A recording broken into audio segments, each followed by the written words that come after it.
Okay, it is Friday afternoon, June 18th, 2021. Just a really quick view here. This is turning into a very laborious process that I thought would be very easy, making the tiles, but I was unable to find square blue ceramic tiles anymore, like at Lowe's, Home Depot,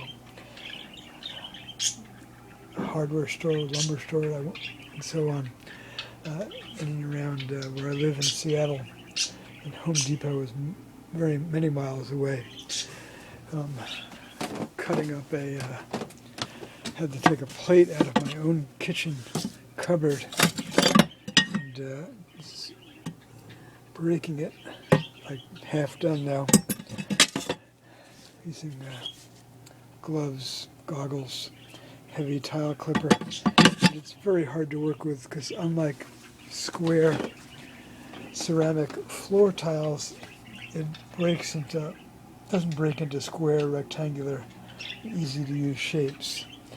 So it's going to take a lot longer, but that's the way it is. Okie doke.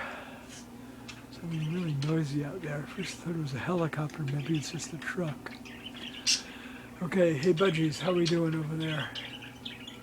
Good, they're chortling away to King Classic Radio, 98.1 FM on the dial, or on the internet.